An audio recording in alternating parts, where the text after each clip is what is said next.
이번에는 많이 안 좋은 소식입니다.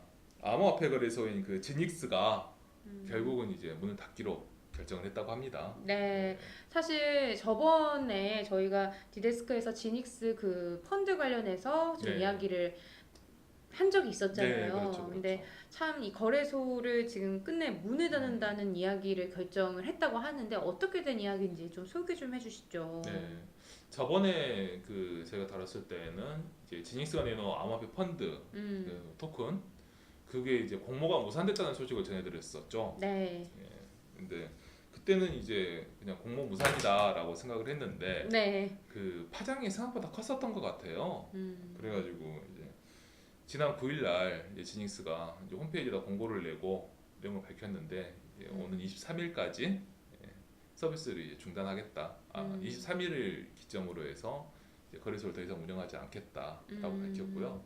그다음에 지닉스 현재 지금 사용하고 있으신 분들도 보유한 암호화폐 다 찾아가시라고 아, 그렇게 얘기를 아니, 했더라고요. 근데 개인적으로 이 펀드 공모가 무산된 건 참 아쉽긴 아쉬운데 사실 거래소 자체를 좀 닫는다고 하니까 좀 더 아쉬운 것 같아요. 네. 그럴 이유가 있는지 좀 궁금한 부분이 있거든요. 네.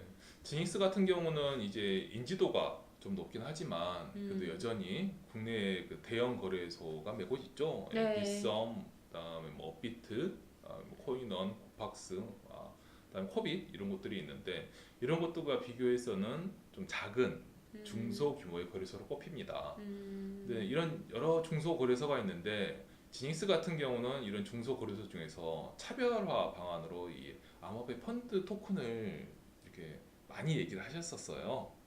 그런데 이제 이게 어찌 됐든 간에 이제 공모가 무산되다 보니까 지니스 음, 입장에서는 우리가 이제 더 이상 다른 중소거래소에 대비해서 우리 경쟁자 대비해서 차별할 수 있는 방안이 음, 없다라고 이제 생각을 하시고 이러면은 이제 우리의 거래소와 다른 거래소와 다른 게 무엇인가라고 음. 생각을 하셔서 거래소를 이제 결국 문을 닫는 결정을 내린 것 같습니다.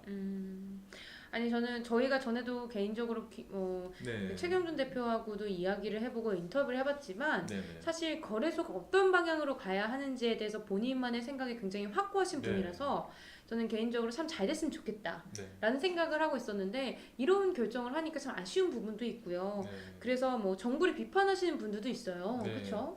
처음 이 지닉스가 문을 닫는다는 얘기가 나왔었을 때 여러 매체분들이 기사를 다뤘었어요. 음, 그래가지고 지닉스 폐쇄를 다루고 최영준 대표 인터뷰를 하고 네, 이러면서 이제 결국 이 뭐 악기의 창창한 전도 유망한 한 젊은이의 꿈이 음, 이 정부의 규제로 뭐 쓰러졌다라는 이와 비슷한 식으로 이렇게 말씀하신 분들이 꽤 많았었는데 음, 분명 안타까운 건 사실입니다. 예, 네, 뭐 그분들이 이렇게 보는 시각이 아예 틀린 것, 아예 잘못된 것도 아니고요. 그리고 최윤 대표 같은 경우는 이제 저희 둘이 같이 만나봤었었죠. 네, 예, 그렇죠. 같이 인터뷰도 해보고 예, 그랬었는데.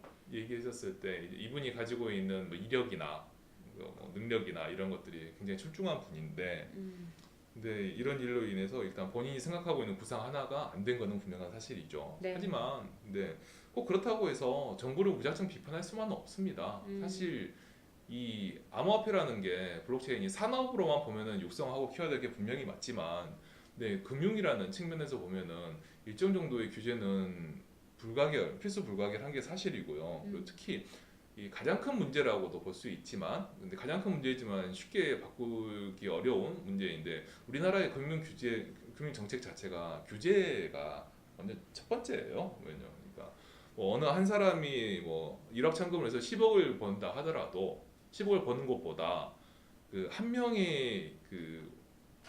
한 명의 예금 주치자가 원금을 손실하는 일을 막는 것이 음, 우리나라에서는 더 우선입니다. 음, 그렇기 때문에 이거를 바꾸려고 하면은 굉장히 많은 시간과 노력을 들여야 되고 연구가 필요해요. 그래서 네. 단지 이 거래소가 문을 닫는 이 이유가 하나 가지고 정부의 그 금융 정책 자체를 완전히 뒤집을 수는 없습니다. 음, 그러니까 이게 참 앞뒤로 다 어찌 보면 되게 안타까운 네. 상황인 거죠. 네. 참 안타까운 상황인 것 같습니다. 네.